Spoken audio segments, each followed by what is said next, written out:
नमस्कार, मी Amit Kolekar. Tarun Bharat news bulletin मध्ये आपल्या सर्वांचं स्वागत.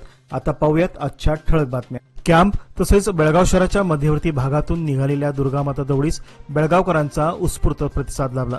हजारोंच्या संख्येने सहभागी झालेल्या युवकांनी दौड यशस्वी करत राष्ट्रभक्तीचा नारा बुलंद केला. शिवप्रतिष्ठान हिंदुस्थानतर्फे आयोजित या दुर्गामाता दौडीमुळे संपूर्ण शहरात राष्ट्राभिमान व सांस्कृतिक ऐक्याचे वातावरण निर्माण झाले आहे. आज नवरात्रीच्या तिसऱ्या दिवशी दौडीची सुरुवात टिळकवाडीतील शिवतीर्थ मिलिटरी महादेव मंदिर येथून झाली. मराठा लाईट इन्फंट्रीचे ब्रिगेडियर जयदेव मुखर्जी, अन्य वरिष्ठ लष्करी अधिकारी आणि जवानांच्या उपस्थितीत छत्रपती शिवाजी महाराजांच्या मूर्तीचे पूजन करून दौडीला प्रारंभ करण्यात आला. दौडी दरम्यान सर्वधर्मीय नागरिकांनी विविध ठिकाणी पुष्पवृष्टी, ध्वजपूजन व औक्षण करून उत्साहात सहभाग घेतला. पारंपरिक वेशभूषा धारण केलेल्या युवकांनी विशेष आकर्षण निर्माण केले होते. शहरातील प्रमुख रस्ते, गल्ल्यांमधून ही दौड मार्गक्रमण करत असताना छत्रपती शिवाजी महाराज की जय, धर्मवीर छत्रपती संभाजी महाराज की जय अशा जयघोषाने परिसर दुमदुमून सोडला होता. विशेषतः सुवासिनी महिलांनी भगव्या ध्वजाचे पूजन आणि औक्षण करून धार्मिक व सांस्कृतिक परंपरेचा गौरव राखला. आज तिसऱ्या दिवशीची दौड ही केवळ उत्सव नसून एक सामाजिक व राष्ट्रप्रेम जागवणारी चळवळ ठरली. बेळगाव शहरातील श्री क्षेत्र कपिलेश्वर मंदिर परिसरातील जुन्या पुजाऱ्यांच्या मुलाने राहत्या गळी गळफास घेऊन जीवन संपवल्याची धक्कादायक घटना आज बुधवार दिनांक 24 सप्टेंबर रोजी उघडकीस आली. आत्महत्या केलेल्या तरुणाचे नाव सिद्धार्थ पुजारी, वय वर्ष 27 असे असून या घटनेने संपूर्ण परिसरात हळहळ व्यक्त होत आहे. घटनेची माहिती मिळताच खडेबाजार पोलीस स्थानकाचे एसीपी शेखरप्पा आणि सीपीआय गावी यांनी तातडीने घटनास्थळी धाव घेऊन पाहणी केली. आत्महत्या करण्यापूर्वी मृत सिद्धार्थ पुजारी यांनी आपल्या सुसाईड नोटमध्ये आपल्या जीवनातील संपूर्ण घटनाक्रमांची नोंद केल्याने शहरात एकच खळबळ उडाली आहे. सिद्धार्थ पुजारी याच्या बहिणीने पत्रकारांशी बोलताना असे सांगितले की आपला भाऊ सिद्धार्थ यांनी आत्महत्या करण्यापूर्वी सुसाईड नोटमध्ये असे लिहिले आहे की आम्ही अनेक वर्षापासून कपिलेश्वर मंदिरात पुजारी म्हणून काम पाहत होतो आणि त्याच मंदिरात माझ्यावर खोटा आरोप करून माझी बदनामी करण्यात आली. याविषयी पोलिसांनी सखोल चौकशी करून आम्हाला न्याय मिळवून द्यावा अशी मागणी सिद्धार्थ याच्या बहिणीने आणि त्यांच्या वडिलांनी केली. दसरा आणि नवरात्रोत्सवाच्या निमित्ताने शिवप्रतिष्ठान हिंदुस्थान बेळगावतर्फे बुधवारी दिनांक 24 रोजी कॅम्प परिसरात आयोजित करण्यात आलेल्या श्री दुर्गामाता दौडमध्ये कंटोन्मेंट बोर्डचे सीईओ विशाल सारस्वत यांनी स्वतः सहभाग घेतला होता. भारतीय संस्कृतीचे दर्शन घडवणारी ही दौड पाहून त्यांना खूप आनंद झाला.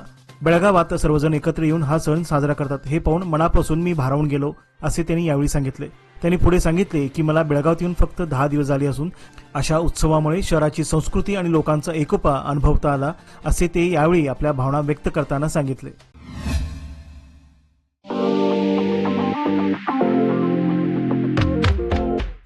डीके हेरेकर ज्वेलर्स सादर करीत आहेत खडेबाजार बेळगाव मधील आपल्या सुवर्ण दालनाचा पहिला वर्धापन दिन आणि दसरा दिवाळी निमित्त खास बंपर ऑफर. दिनांक 22 सप्टेंबर ते 15 नोव्हेंबर पर्यंत सोने चांदी खरेदी करा, मिळवा कुपन्स आणि जिंका नामांकित कंपनीची 2 व्हीलर स्कूटर, 55 इंची, 43 इंची, 32 इंची स्मार्ट टीव्ही, 300 लिटरचा fridge, washing machine, tab, oven, fan, mixer, इस्त्री आणि बरंच काही. बक्षिसांची लकी ड्रॉ सोडत रविवार दिनांक 16 नोव्हेंबर 2025 रोजी. मग वाट कसली पाहताय? आजच भेट द्या डीके हेरेकर ज्वेलर्स, श्री विठ्ठल भवन, संयुक्त महाराष्ट्र चौकाजवळ, खडेबाजार बेळगाव, तसेच तेलीपटी गली, शहापूर बेळगाव येथील आमच्या सुवर्ण दालनाला. नियम व अटी लागू. अतिरिक्त जिल्हा पोलीस प्रमुख म्हणून श्रीराम गौंड बसरगी यांनी आज पदभार स्वीकारला. बेळगाव अतिरिक्त जिल्हा पोलीस प्रमुख श्रुती NS यांनी त्यांचे पुष्पगुच्छ देऊन स्वागत केले. गेल्या काही दिवसापासून हे पद रिक्त होते. त्या ठिकाणी बसरगी यांची नियुक्ती अलीकडेच करण्यात आली होती. या आदेशानुसार त्यांनी आज अधिकृतपणे पदभार स्वीकारला. पोलीस विभागाच्या पुढील यशासाठी त्यांना यावेळी शुभेच्छा देण्यात आल्या. बेळगावातील टिळकवाडी पहिल्या रेल्वे फाटकावरील बॅरिकेड्स हटवण्याच्या मागणीसाठी बॅरिकेड्स हटाव संघटनेचे आंदोलन 2014 पासून सुरू आहे. या काळात संघटनेने तब्बल 40 वेळा आंदोलन केल्याचे सांगितले जाते. बॅरिकेड्स हटवण्यासाठी जिल्हाधिकाऱ्यापासून राष्ट्रपतीपर्यंत पत्रव्यवहार करण्यात आला तरीही समस्या सुटलेली नाही. त्यानुसार आता पुन्हा उद्या गुरुवार दिनांक 25 सप्टेंबर पासून बेळगाव पोलीस आयुक्तालयातच उपोषण सुरू करण्याचा इशारा आयुक्त भूषण बोरसे यांना दिला आहे. गुरुवारी सकाळी 11 वाजता पोलीस आयुक्त कार्यालयात या उपोषणाला सुरुवात होईल.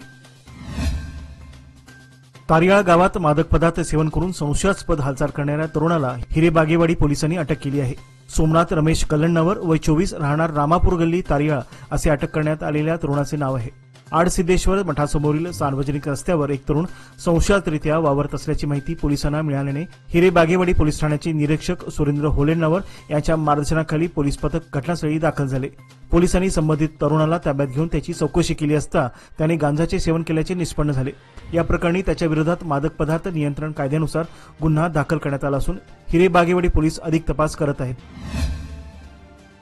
कर्नाटक राज्यात जातीय जनगणनेची प्रक्रिया सुरू असताना सर्व अनुसूचित जाती एससी मधील नागरिकांनी धर्म नोंदणी करताना बौद्ध धर्म नमूद करावा असे आवाहन SR कोकाटे यांनी केले आहे. ते बेळगाव येथे आयोजित पत्रकार परिषदेत बोलत होते. राज्य सरकारच्या सामाजिक, आर्थिक आणि शैक्षणिक जनगणनेदरम्यान जनगणना कर्मचाऱ्यांना अचूक व स्पष्ट माहिती देणे आवश्यक असल्याचे त्यांनी यावेळी सांगितले.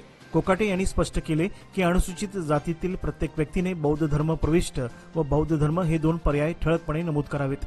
या संदर्भात भारतीय बुद्धिस्ट सोसायटी अर्थात बौद्ध महासभा बेळगाव शाखा आणि अनुसूचित जाती जमाती राज्यपत्रित अधिकारी चॅरिटेबल फाउंडेशन तर्फे परिपत्रक जारी करण्यात आले आहे. आज बुधवार दिनांक 24 सप्टेंबर 2025 रोजी मध्यवर्ती सार्वजनिक नवरात्री दसरा महामंडळाच्या वतीने येत्या 2 ऑक्टोबर रोजी होणाऱ्या सीमोल्लंघन कार्यक्रमाच्या पूर्वतयारीसाठी बेळगाव महानगरपालिका आयुक्त शुभा बी यांना निवेदन दिले. शेकडो वर्षापासून सुरू असलेल्या परंपरेनुसार बेळगावचा दसरा सीमोल्लंघन मैदान मराठी विद्यानिकेतन कॅम्प येथे मोठ्या उत्साहात साजरा केला जातो. म्हैसूरनंतर या उत्सवाचे दुसरे मोठे आयोजन बेळगावमध्ये होते. गेल्या काही वर्षापासून दसरा महामंडळाच्या माध्यमातून हा उत्सव शिस्तबद्ध आणि भव्य स्वरूपात नियोजित केला जात आहे. यंदाही विजयादशमीचा उत्सव उत्तम प्रकारे पार पडावा यासाठी महामंडळ प्रयत्नशील आहे. तसेच या पार्श्वभूमीवर बेळगावचे महापौर मंगेश पवार, उपमहापौर वाणी जोशी आणि बेळगाव उत्तरचे आमदार आसिफ सेठ यांना पत्र पाठवण्यात आले आहे. यावेळी दसरा महामंडळाचे अध्यक्ष रमाकांत कोंडुस्कर, प्राचार्य आनंद आपटेकर, माजी महापौर मालोजीराव अष्टेकर, कार्याध्यक्ष अंकुश केसरकर, मल्लेश चौगुले आणि बेळगावमधील विविध देवस्थानचे पदाधिकारी उपस्थित होते. दसरा सण आणि नवरात्रोत्सवाच्या पार्श्वभूमीवर श्री शिवप्रतिष्ठान हिंदुस्थान बेळगावतर्फे आज बुधवारी आयोजित करण्यात आलेली श्री दुर्गामाता दौड कॅम्प परिसरात मोठ्या उत्साहात पार पडली. विशेष म्हणजे या दौडीचे हिंदू मुस्लिम बांधवांकडून स्वागत करण्यात आले, ज्यामुळे धर्मनिरपेक्षतेचे आणि सामाजिक ऐक्याचे उत्तम उदाहरण घडले. कॅम्प परिसर हा कॅन्टोन्मेंट क्षेत्रात येणारा असून येथे सर्व धर्मीय समाजबांधव शांततेत आणि सौहार्दाने वास्तव्यास आहेत. दरवर्षीप्रमाणे यावर्षीही कॅम्पमधील सामाजिक कार्यकर्ते व कॅन्टोन्मेंट बोर्डाचे माजी सदस्य साजिद शेख यांनी आपल्या सहकार्यासह दौडीचे मनोभावे स्वागत केले. दौड कॅम्प परिसरात दाखल होताच साजिद शेख यांनी दौडीच्या अग्रभागी असलेल्या भगव्या ध्वजाचे पूजन केले. त्यानंतर दौडीत सहभागी सर्व युवकांना फळे, बिस्किटे, मिठाई व पिण्याचे पाणी वाटप करण्यात आले. या प्रसंगी कॅन्टोन्मेंट बोर्डाचे सीईओ विशाल सारस्वत, माजी उपाध्यक्षा डॉक्टर राहिला साजिद शेख, आजिज अब्बास अली, इब्राहिम शेख, प्रकाश माळवे, गोविंद जवळकर, जावेद शेख, सतीश मन्नोळकर, राघवेंद्र कापलुसकर, महादेव मिरजकर, वीणा मिरजकर, प्रतिभा सुलाके आदीसह अनेक कॅम्पवासी नागरिक मोठ्या संख्येने उपस्थित होते. बेळगाव उत्तर मतदारसंघाचे आमदार आसिफ उर्फ राजू सेठ यांनी आपल्या मतदारसंघातील नागरी सुविधा सुधारण्यासाठी विविध पायाभूत कामांची सुरुवात केली आहे. त्यांनी आझमनगर येथील नव्या नाला बांधणीचे उद्घाटन केले असून रुक्मिणीनगर आणि बसवनकुर्ची येथे भूमिगत ड्रेनेज कामांना देखील सुरुवात केली आहे. या भागामध्ये भेटी दरम्यान आमदार सेठ यांनी स्थानिक रहिवाशांशी संवाद साधून ड्रेनेज सुविधांच्या अभावामुळे निर्माण झालेल्या समस्येबाबत माहिती घेतली. त्यांनी कामे वेळेत पूर्ण करण्यासाठी आणि दर्जा राखण्यासाठी आवश्यक ती सर्व पावले उचलली जातील असे आश्वासन दिले. स्थानिकांनी या नव्या उपक्रमाचे स्वागत केले असून विशेषतः पावसाळ्यातील स्वच्छता आणि पाणी निचऱ्याचा प्रश्न यावर मोठा तोडगा निघेल अशी अपेक्षा व्यक्त केली.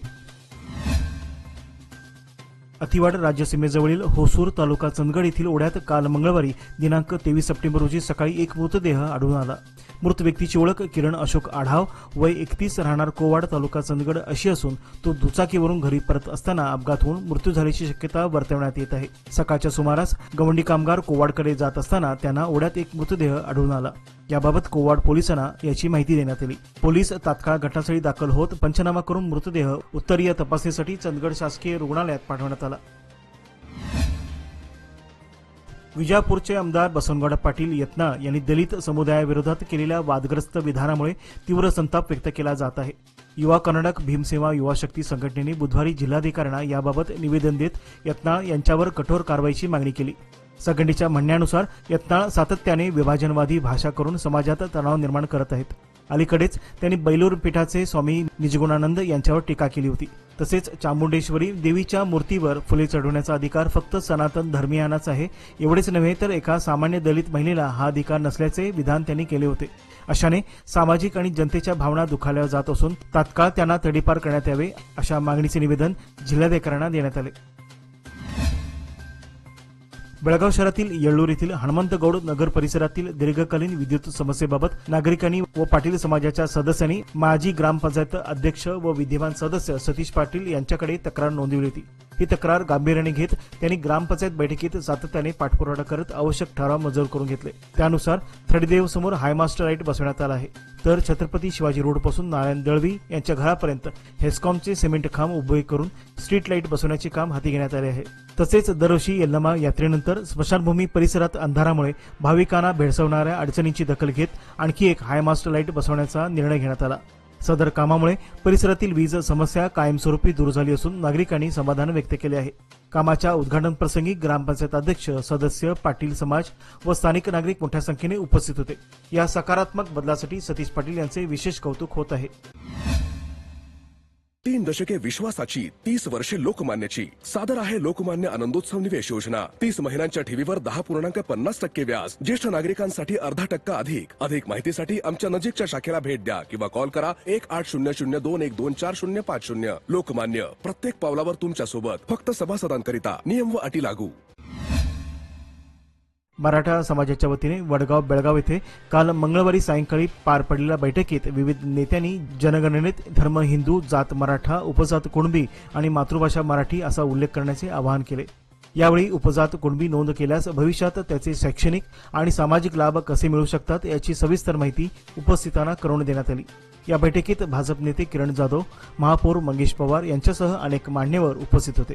समाजातील प्रत्येक व्यक्तीने जनगणनेत योग्य आणि एकसंध माहिती देणे आवश्यक असल्याचे मत यावेळी नेत्यांनी व्यक्त केले. श्री जत्तीमठ देवस्थान, रामलिंगखिंड गल्ली, बेळगाव येथे नवरात्र उत्सवानिमित्त तुळजापूर येथील तुळजाभवानी मंदिराची भव्य प्रतिकृती साकारण्यात आली आहे. देवीची आकर्षक आरास आणि सजावट केल्याने दर्शनासाठी भाविकांची मोठी गर्दी होत आहे. भाविकांमध्ये विशेष उत्साह दिसून येत असून यामुळे नवरात्रोत्सवाचे धार्मिक वातावरण अधिकच भक्तिमय बनले आहे. टिळकवाडी येथे काँग्रेस रोडवर झालेल्या रस्ते अपघातात जखमी झालेल्या दादासाहेब पाटील यांना सामाजिक कार्यकर्त्यांच्या वेळेवर मदतीमुळे प्राणवायू मिळाला. मंगळवारी रात्री अरुण थिएटरसमोर 4 चाकी वाहनाच्या धडकेत दुचाकीवरील मागील प्रवासी गंभीर जखमी झाला होता. भारतीय सैन्याचे निवृत्त सुभेदार सुधाकर चाळके व सामाजिक कार्यकर्ते संतोष दरेकर यांनी तत्काळ 108 आणि 112 आपत्कालीन सेवा संपर्क साधून जखमीला प्राथमिक उपचारासाठी रुग्णवाहिकेतून खासगी रुग्णालयात दाखल केले. या मदतीमुळे जखमी व्यक्तीच्या जीवाला संरक्षण मिळाले असल्याचे कौतुक व्यक्त केले जात आहे. तब्बल 30 वर्षांहून फरार असलेल्या बनावट चलन प्रकरणातील तिघांना कॅम्प पोलिसांनी सोमवारी अटक केली आहे. अटक करण्यात आलेल्यांची नावे रवी गोविंद नाडर, महेंद्रन पांडी नाडर आणि पांडी मुत्तू नाडर, सर्व राहणार शिवकाशी, तामिळनाडू अशी आहेत. 1994-95 मध्ये बनावट चलनाशी संबंधित त्यांच्यावर 3 गुन्हे दाखल करण्यात आले होते. त्यानंतर हे आरोपी पसार झाले होते. त्यांच्या अटकेसाठी अनेक प्रयत्न करूनही त्यांचा माग काढता आलेला नव्हता. बेळगाव पोलीस आयुक्त भूषण बोरसे यांच्या मार्गदर्शनाखाली कॅम्प पोलीस ठाण्याचे निरीक्षक आनंद वणकुंद्रे यांच्या नेतृत्वात ASI L K. Patil, head constable Shivaji Herekode आणि कॉन्स्टेबल आनंद तेली यांचा समावेश असलेले विशेष पथक तयार करण्यात आले. या पथकाने तामिळनाडूच्या शिवकाशी येथे जाऊन आरोपींचा शोध घेऊन त्यांना ताब्यात घेतले आणि बेळगाव न्यायालयात हजर केले. या यशस्वी आणि कौशल्यपूर्ण कारवाईबद्दल पोलीस आयुक्तांनी संपूर्ण पथकाचे अभिनंदन करून त्यांचे कौतुक केले आहे. बेळगाव तालुक्यातील मच्छी येथील औद्योगिक क्षेत्रात पोलिसांनी जुगार खेळणाऱ्या 2 आरोपींना ताब्यात घेतले आहे. बसप्पा बाळप्पा कोणकेरे वय 31 आणि प्रकाश लगमाप्पा तलुरी वय 28 यांच्यावर ग्रामीण पोलीस ठाण्यात गुन्हा दाखल करण्यात आला आहे. त्यांच्या ताब्यातून 2,800 रुपयांची रोकड आणि जुगार खेळण्याचे साहित्य जप्त करण्यात आले आहे. पोलीस विभागाने या कारवाईतून गुन्हेगारी विरोधी मोहिमेची उद्दिष्टे यशस्वीपणे साध्य केली आहेत. नवरात्रोत्सवाच्या दुसऱ्या माळीला श्री ज्योतिबा देवाची कमळ पुष्पांनी सजवलेली त्रिपागडी महापूजा सालंकृत पद्धतीने साकारण्यात आली होती. ही पूजा समस्त मानाचे 10 गावकरी यांनी पार पडली. कोल्हापूर ज्योतिबा मंदिर परिसर गुलाबी रंगाच्या आकर्षक विद्युत रोषणाने उजळून निघाला होता. ज्योतिबाच्या नवरात्र महापूजे परंपरेला आध्यात्मिक आणि शास्त्रीय महत्त्व असून या पूजेसाठी खास कापडाच्या त्रिपाकडी कमल पुष्पांची सजावट करण्यात आली होती. कमळ भैरवाने काशीहून सुवर्ण कमळे आणून पूजा बांधण्याच्या आख्यायिकेच्या स्मरणात ही परंपरा आजही जपली जाते. नवरात्र निमित्ताने लाखो भाविक दर्शनासाठी ज्योतिबा मंदिराकडे येऊ लागल्याने दररोज भाविकांची गर्दी वाढत आहे. Giants group of Belgaum men's यांच्या वतीने शहापूर येथील आदर्श मराठी विद्यामंदिर प्राथमिक शाळेच्या क्रीडांगणावर जायंट्स सप्ताहानिमित्त कबड्डी आणि खो खो स्पर्धेचे आयोजन करण्यात आले होते. माध्यमिक विभागातील मुलामुलींसाठी कबड्डी आणि प्राथमिक विभागातील मुलामुलींसाठी खो खो स्पर्धा पार पडल्या. कबड्डी स्पर्धेचे उद्घाटन इव्हेंट प्रमुख आकाश लाटूकर व समर्थ बैलोर यांनी, तर खो खो स्पर्धेचे उद्घाटन विश्व भारत सेवा समितीचे अध्यक्ष विजयराव नंदिहळी यांनी केले. माध्यमिक मुलांच्या कबड्डी स्पर्धेत गोमटेश हायस्कूलने प्रथम तर एसके शानबाग हायस्कूलने द्वितीय क्रमांक पटकावला. माध्यमिक मुलींच्या गटात पंडित नेहरू हायस्कूल प्रथम तर धामणे हायस्कूलने द्वितीय क्रमांक पटकावला. प्राथमिक मुलांच्या खो खो स्पर्धेत आदर्श मराठी विद्यामंदिर प्रथम तर मुलींच्या खो खो स्पर्धेत आदर्श मराठी विद्यामंदिर प्रथम आणि मुक्तांगण प्राथमिक शाळा द्वितीय क्रमांकावर राहिल्या. विजेत्या संघांना स्मृतिचिन्ह व प्रशस्तीपत्र देऊन गौरवण्यात आले. कार्यक्रमाचे सूत्रसंचालन मुख्याध्यापक विठ्ठल पाटील यांनी केले, तर आभार जायंट्स ग्रुपचे मुकुंद महागावकर यांनी मानले. सुप्रसिद्ध कन्नड लेखक व कादंबरीकार एस.एल. भैरप्पा यांचे बुधवारी बेंगळूर येथे निधन झाले. मृत्यूसमयी त्यांचे वय 94 वर्ष इतके होते. दुपारी 2:38 बेंगळूर येथील राष्ट्रोत्थान रुग्णालयात त्यांनी अखेरचा श्वास घेतला, अशी माहिती रुग्णालय प्रशासनाने दिली. भैरप्पा यांना हृदयरोगाचा त्रास होता आणि 6 महिन्यापूर्वी सकाळी फेरफटका मारताना ते कोसळले होते. त्यांना तात्काळ उपचारासाठी रुग्णालयात दाखल करण्यात आले होते, जेथे ते एका अतिथीगृहात राहत होते. राष्ट्रीय शैक्षणिक संशोधन आणि प्रशिक्षण परिषदेचे सदस्य म्हणून त्यांनी मोलाचे कार्य केले आहे. मैसूरच्या प्रादेशिक शिक्षण संस्था येथून त्यांनी प्राध्यापक पदावरून निवृत्ती घेतली होती. भैरप्पा यांनी कन्नड भाषेतील 26 कादंबऱ्या लिहिल्या असून अनेक कादंबऱ्यांचे भारतीय व परदेशी भाषांमध्ये अनुवादही झाले आहेत. त्यांना पद्मभूषण सन्मानाने गौरवण्यात आले होते. खानापूर तालुका महाराष्ट्र एकीकरण समितीची महत्वपूर्ण बैठक उद्या गुरुवारी दुपारी 2 वाजता राजा शिवछत्रपती स्मारक येथे आयोजित करण्यात आली आहे. या बैठकीसाठी समितीचे पदाधिकारी व कार्यकारिणी सदस्यांनी वेळेवर उपस्थित राहावे असे आवाहन अध्यक्ष गोपाळ देसाई, माजी आमदार दिगंबर पाटील, कार्याध्यक्ष मुरलीधर पाटील, निरंजन सरदेसाई आणि सरचिटणीस आबासाहेब दळवी यांनी केले आहे. बेळगावात वैश्यवाणी समाजाची सर्वसाधारण सभा उत्साहात संपन्न झाली. यावेळी मंचावर अध्यक्ष दत्ता कणबर्गी, रोहन जोबळी, अंजली किनारी, महादेव गावडे, राहुल गावडे, अरविंद कलगडगी, गजानन गावडे आदी मान्यवर उपस्थित होते. सभेची सुरुवात स्वागताने करण्यात आली आणि त्यानंतर कर्नाटक सरकारच्या 22 सप्टेंबर ते 27 ऑक्टोबर दरम्यान होणाऱ्या जात आणि आर्थिक सर्वेक्षणासंदर्भातील माहिती सविस्तर मांडण्यात आली. वैश्यवाणी समाजाने या सर्वेक्षणात आपला धर्म हिंदू आणि जात वैश्यवाणी क्रमांक 1490 अशी नोंद करावी असे आवाहन कार्यकारिणीतर्फे करण्यात आले.